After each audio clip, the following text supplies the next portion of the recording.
네, 오늘 하나님께서 저희에게 주시는 말씀은 느헤미야서 8장 5절에서 10절까지의 말씀입니다. 느헤미야서 8장 5절에서 10절까지의 말씀을 제가 봉독해 드리겠습니다. 느헤미야 8장 5절입니다.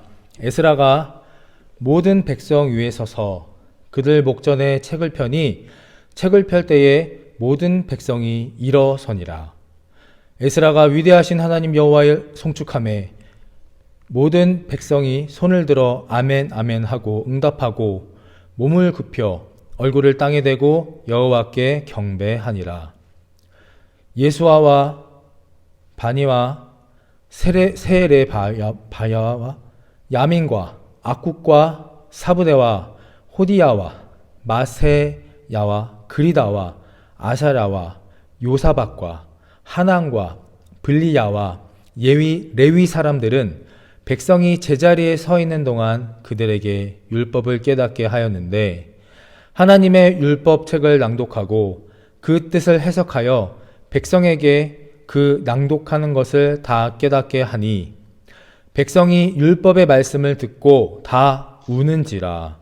총독 느헤미야와 제사장 겸 학사 에스라와 백성을 가르치는 레위 사람들이 모든 백성에게 이르기를 오늘은 너희 하나님 여호와의 성일이니 슬퍼하지 말며 울지 말라 하고 느헤미야가 또 그들에게 이르기를 너희는 가서 살진 것을 먹고 단 것을 마시되 준비하지 못한 자에게는 나누어 주라. 이날은 우리 주의 성일이니 근심하지 말라.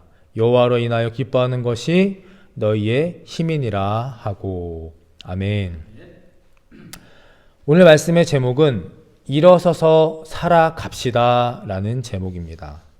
제가 지난번 설교에는 당당하게 살아갑시다 라고 제목을 지었었는데 오늘은 일어서서 살아갑시다. 어떻게 살아가면 좋을까? 이런 힘들고 어려운 시대에 어떻게 믿음의 성도로서 또 하나님의 자녀로서 살아가면 좋을까라는 그런 주제로 함께 은혜를 나누고자 합니다. 지금은 과학 발전의 시대입니다. 제가 스마트워치를 가지고 있는데 그 스마트워치 앱 중에 이런 앱이 있습니다. 하루에 몇 번 일어나는가, 앉았다 일어났다를 몇 번을 반복하는가. 그래서 그것을 측정해서 하루의 운동량을 알려주는 그 건강 앱이 있습니다. 처음에는 제가 잘 몰라서 하루에 20번 정도 앉았다 일어났다 하는 그것을 기준으로 삼았었는데 이것을 착용하고 살다 보니까 생각보다 제가 자주 앉았다 일어났다 하는 것을 알게 되었습니다. 그래서 지금은 하루에 50번 이상 일어나는 것으로 기준을 높였습니다. 이 수치를 보고 제가 깨닫는 것이 무엇이냐? 생각보다 제가 하루에 많이 일어나는구나. 앉았다 일어날 일이 참 많구나 라는 것을 깨달았고, 또 한 가지는 신앙적으로 보았을 때 내가 하루 동안 하나님 앞에 몇 번이나 일어날 수 있을까? 하루에 하나님의 은혜 앞에, 하나님의 말씀 앞에 하나님께 기도함에 몇 번이나 하나님 앞에 일어날까라는 그런 의문점을 가지게 되었습니다. 한번 여러분들도 생각해 보시기 바랍니다. 내 육신의 건강을 위해서도 이렇게 계속해서 일어나려고 의식적으로 생각하고 일어나려고 노력하는데 내 영의 평안과 내 신앙을 위해서, 믿음을 위해서 하나님 앞에 과연 몇 번이나 일어서는가? 그리고 더 나아가서 하나님 앞에 일어난다, 일어서 있다 라는 이 일어서다, 스탠드업의 의미가 진정 과연 무엇일까? 한번 오늘 말씀을 통해서 저와 함께 묵상해 보시기를 간절히 바랍니다. 오늘 본문 5절에 보면, 5절 6절에 보면 에스라가 나팔절 수문학 광장에 이스라엘 백성들이 다 모여 있을 때 백성들의 요청에 의해서 하나님의 말씀을 가지고 옵니다. 그래서 에스라, 선지자 학사 에스라가 그 말씀을 펴고 말씀을 낭독하려는 모습을 보게 되는데, 그때 에스라가 일어나라고 하기도 전에 백성들이 먼저 스스로 일어남을 보게 됩니다. 5절에 보면 후반부에 모든 백성이 일어서니라. 6절 후반부에 보면 그리고 모든 백성이 손을 들고 아멘 아멘으로 응답하고 얼굴을 땅에 대고 여호와께 경배하니라. 하나님의 말씀을 펴기도 전에 읽기도 전에 백성들은 일어납니다. 그리고 일어나서 가만히 있었던 것이 아니라 손을 들고 아멘 아멘으로 응답하였고 여호와께 경배하는 모습을 볼 수 있습니다. 얼굴을 땅에 대고 엎드려 절하며 하나님께 예배합니다. 이것이 진정으로 예배하는 자의 모습인 줄을 믿습니다. 또 이어지는 7절 말씀에 보면 레위 사람들은 백성이 제자리에 서 있는 동안 그들에게 율법을 깨닫게 하였다. 앞에 화면에는 없지만 오늘 말씀을 다시 찾아보시면 7절에 백성이 제자리에 서 있는 동안 그들에게 율법을 깨닫게 하였다라고 나와 있습니다. 여기에서 서 있는 동안이라는 표현은 하나님께서 일하시고 역사하시는 시간을 의미합니다. 7절에 레위인들이 이름이 어려운 그런 아까 구절들이 있었었는데 그 레위인들이 말씀을 해석해 줄 때에도 그 이스라엘 백성들은 제자리에 서 있었습니다. 당시 바벨론 포로 70년 기간 동안이 되어 있었기 때문에 이스라엘 백성들은 모국어를 많이 잊어버렸고 또 바벨론의 문화와 그 언어에 익숙해져 있었습니다. 그래서 이 에스라가 읽어주는 말씀에는 설명, 부연 설명이 필요했습니다. 그리고 그것을 듣는 긴 시간 동안 서 있었던 것입니다. 1시간, 2시간이 아닙니다. 전에 말씀드렸듯이 아침부터 저녁까지 온 긴 시간 동안을 그렇게 서 있었던 것입니다. 그러나 이스라엘 백성들은 이 시간들이 지루하거나 힘들지 않았었을 것입니다. 왜냐하면 에스라에게 먼저 말씀을 피고 읽어달라고 요청했던 것만큼 그들에게는 갈구함과 사모함이 있었기 때문에 이 말씀 시간이 힘들거나 지루하지 않았을 것입니다. 오늘 본문의 상황과 또 이스라엘 백성들의 이 모습들을 통해서 일어서다 어떤 뜻일까? 첫 번째, 함께 있는 곳에서 읽어주시기 바랍니다. 일어나려면 나를 객관적으로 알아야 합니다. 일어난다는 것은 나를, 스스로를 객관적으로 다시 한번 점검하고 돌아볼 줄 알아야 한다는 것입니다. 객관적이라는 뜻은 개인의 생각이나 감정에 치우치지 않고 사건이나 사물을 있는 그대로 보는 것을, 생각하는 것을 객관적이다 말합니다. 자기 주장이 너무 강하거나 자기 합리주의로 살아가는 사람들은 나의 진짜 모습들, 그리고 성경에 비춰진, 말씀에 비춰진 하나님 관점에서의 나를 잘 파악하지 못합니다. 내 주변 사람들이 나를 바라보는 것을 잘 알지 못합니다. 아니, 알고 싶어 하지도 않습니다. 느헤미야 8장 8절 9절에 보면 에스라가 그 말씀을 해석하고 낭독할 때 다 깨닫게 하니 백성이 그 말씀을 듣고 다 우는지라. 백성들이 그 말씀을 듣자마자 마음의 감동을 받고 깨달음이 와서 다 울게 되었습니다. 왜 울었을까? 기뻐서 울었을까요? 아니면 한탄스러워서 울었을까요?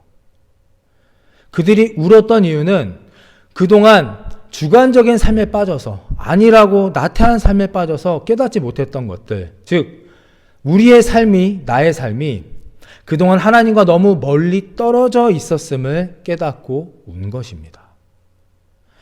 우리의 삶이, 나의 삶이 하나님과 너무 멀리 떨어져 있었는지를 모르고 있다가 성벽이 재건되고 에스라가 하나님의 말씀을 읽었을 때 그것을 깨닫고 울게 된 것입니다.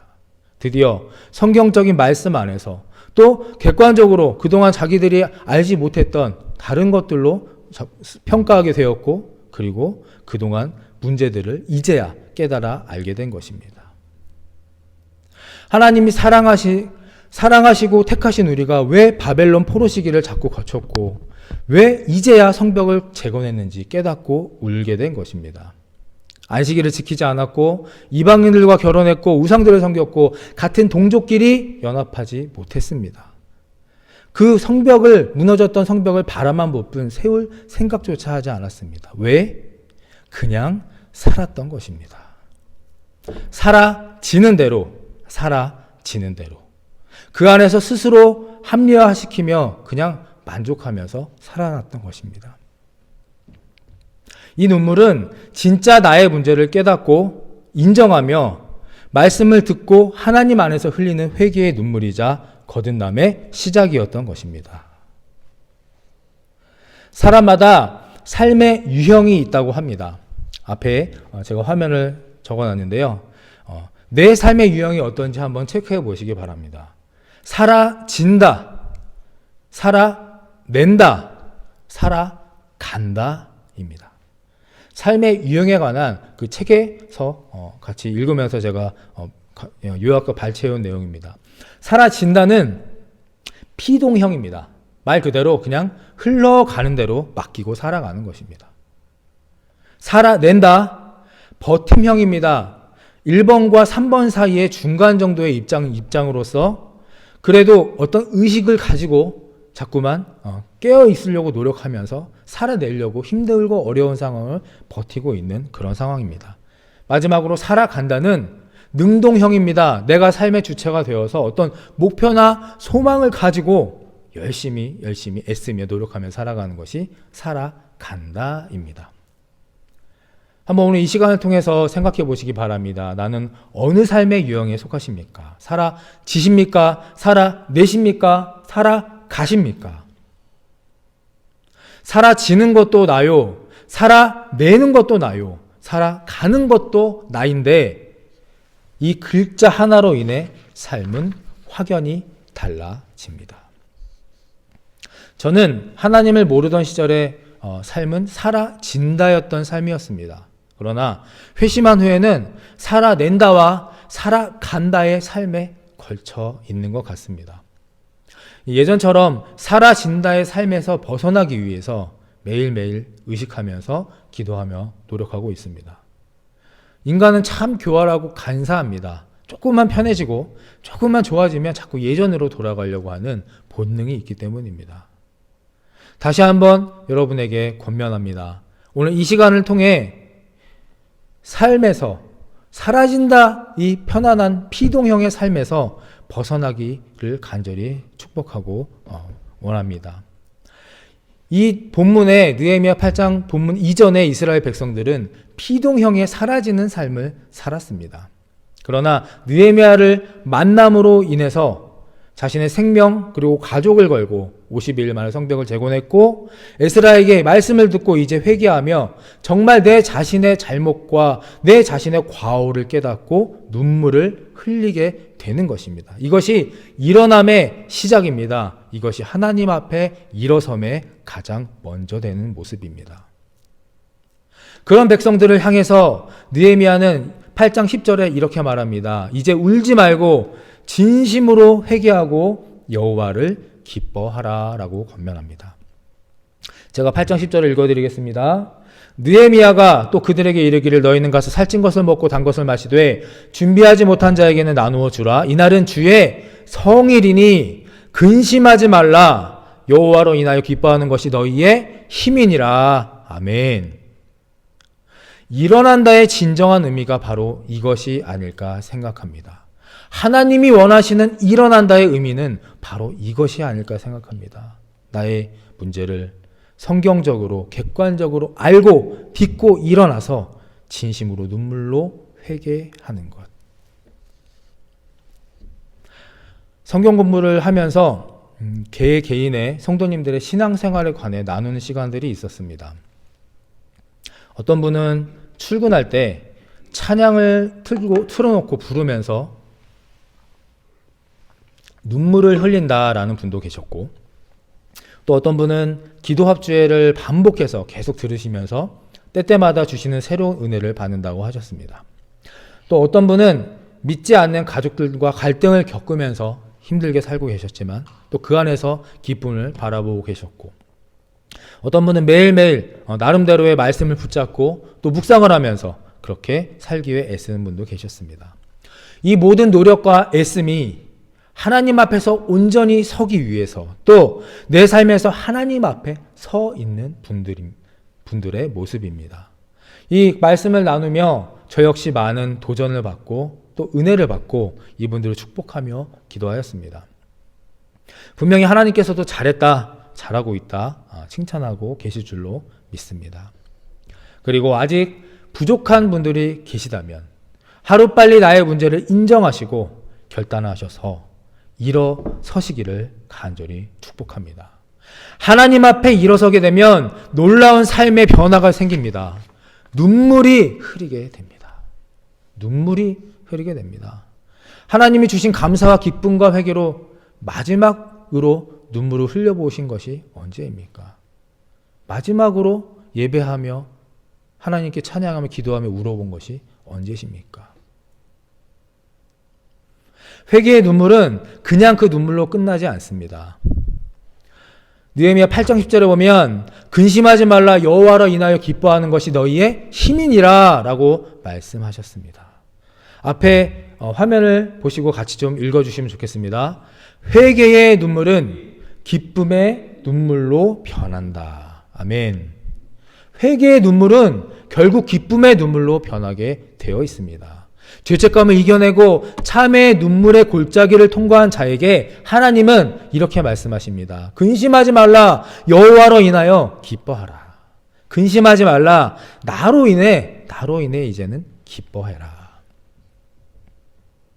여호와로 인하여 기뻐하는 단계, 이게 진짜 일어남의 의미이며 이것이 진짜 우리에게 바라시는 하나님의 삶의 하나님의 모습이 아닐까 생각합니다.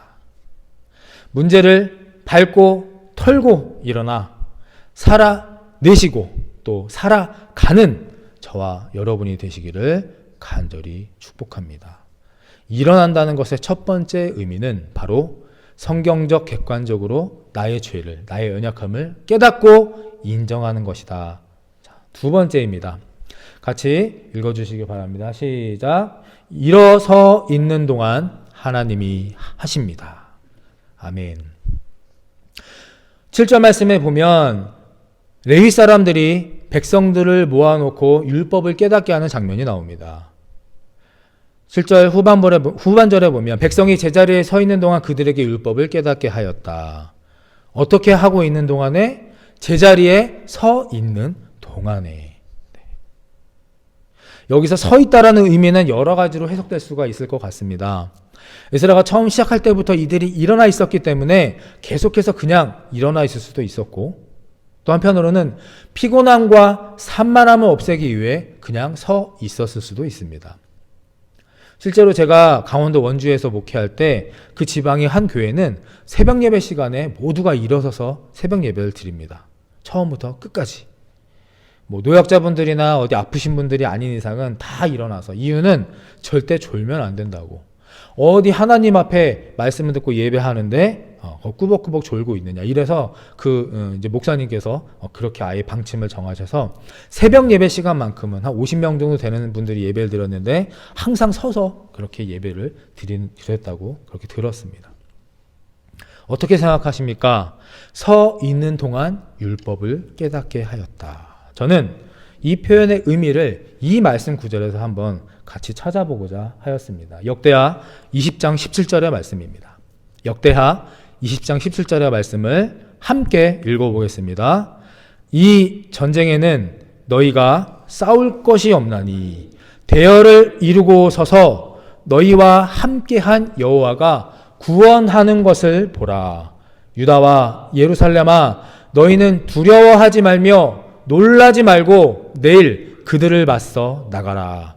여호와가 너희와 함께 하리라 하셨느니라. 아멘. 아멘. 이 역대하 20장의 본문의 배경은 이렇습니다. 통일왕국 시대에 여호사밧 왕, 남유다의 여호사밧 왕 때에 모압과 암몬과 마온의 연합군이 남유다 여호사밧 왕을 쳐들어오게 됩니다. 공략했을 때의 일입니다. 남유다 여호사밧 왕에게는 승리할 가능성이 거의 없는 힘든 전쟁이었습니다. 그래서 이 역대하 20장 12절 앞에 말씀해 보면 여호사밧 왕이 하나님께 이렇게 기도합니다. 우리는 대적할 능력도 없고 어떻게 할 줄도 없습니다. 그저 오직 주만 바라봅니다. 그런데 여호사밧 왕은 그 전까지 하나님 앞에 일어서 있지 못했던 사람입니다. 여호사밧 왕은 하나님 앞에 죄를 짓고 잠시 일어섰다 주저앉은 사람입니다. 하나님의 은혜로 강대국으로 발전했지만 하나님이 주신 축복이 참 많았는데도 불구하고 하나님을 끝까지 신뢰하지 못했습니다. 그리고 인간적인 불안함으로 그 당시 악한 왕으로 불렸던 아합 왕과 손을 잡고 자신의 자녀와 정략 결혼을 시키고 원치 않는 전쟁에 가담하는 죄들을 범하게 됩니다. 그런 상황에서 하나님께 도움을 구하는 여호사밧 왕에게 그래도 사랑하는 자녀에게 하나님의 기도에 응답을 하십니다. 아까 좀 전에 읽었던 17절의 말씀입니다. 이 전쟁에는 너희가 싸울 것이 없나니 대열을 이루고 서서 너희와 함께한 여호와가 구원하는 것을 보라. 대열을 이루고 서서, 대열을 이루고 서서. 이 전쟁은 너희가 싸울 것이 없다. 그러나 너네는 어떻게 하고 있으라? 대열을 이루고 서 있으라 라는 이야기입니다. 가만히 있지 말고 대열을 이루고 서서 기다리고 있으라. 우리는 이런 경험이 있으시지 않습니까? 신앙생활하면서 나는 기도했으니까 할 일 다 했네. 나머지는 다 하나님이 알아서 하실 거야.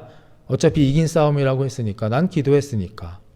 그냥 집에서 편안하게 앉아서 구경이나 하는 그런 상황을 우리가 경험하지 않으셨습니까? 이것은 믿음을 가장한, 승리를 가장한 게으름과 회피입니다. 오늘 역대하 20장 11절의 말씀은 이 싸움의 의미는 하나님이신 내가 하지만 너희는 뒤에서 전쟁 대열로 맞춰서서 기다리고 있어라. 날 기다리고 날 믿어라 라는 의미입니다. 이것이 일어섬의 또 다른 의미인 줄을 깨달으시길 바랍니다. 저를 따라해 주시기 바랍니다. 너는 나를 신뢰해라. 하나님께서 우리에게 이렇게 말씀하십니다. 저와 여러분에게 이렇게 말씀하십니다. 너는 나를 신뢰해라.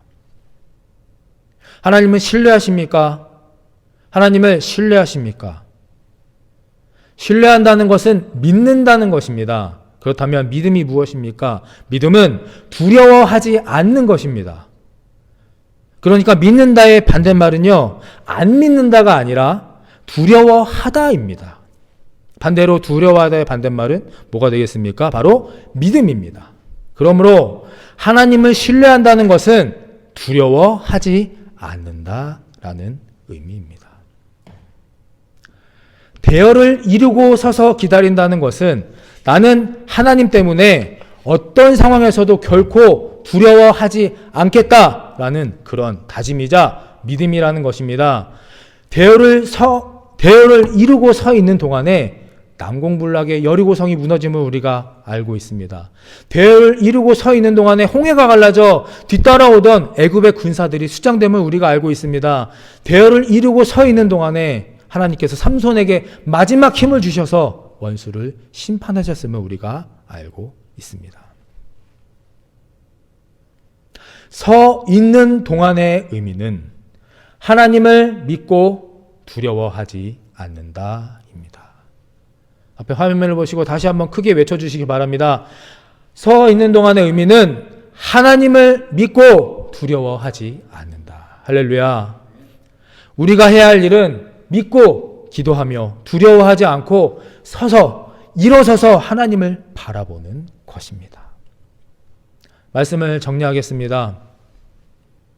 이 정도면 됐어. 나 할 만큼 하고 있어. 많이 해왔어. 하나님도 다 아시고 이해해 주실 거야. 이런 마음들이 있으시다면, 혹시나 행여나 있으시다면 이 시간 이후로 이 모든 일들을 예수 그리스도의 이름으로 다 끊어 버리시기를 간절히 축원합니다. 일어난다의 의미, 일어나야서 살아갑시다 라는 그 의미의 첫 번째는 성경적으로 객관적으로 나 스스로를 점검하는 것이 시작입니다. 하나님 앞에, 말씀 앞에 진짜 일어서게 된다면 내 눈에 나도 모르는 사이에 눈물이 흐르게 될 것이고, 그 눈물이 결국 회개의 기쁨으로 시작해서 근심하지 말라, 여호와로 인하여 기뻐하는 것이 너희의 힘이니라 라는 이 기쁨의 고백의 눈물이 될 것입니다. 또 한 가지는 하나님 앞에 계속해서 일어서 있으시기를 간절히 축복합니다. 두려움 없이 일어서 있는 동안 하나님이 우리를 위해, 나를 위해 일하실 것을 믿으시기를 바랍니다. 하나님 앞에 일어서다는 진짜의 두 번째 의미는 두려움 없이 일어서 있는 것입니다. 이렇게 두려움 없이 하나님 앞에 기도하며 일어서서 하나님을 바라볼 때에 우리는 놀라운 기적을 하게 될 것이고, 그 놀라운 기적의 경험의 주인공이 바로 여러분과 제가 될 것임을 이 시간 믿으시기를 간절히 바라고 축복합니다.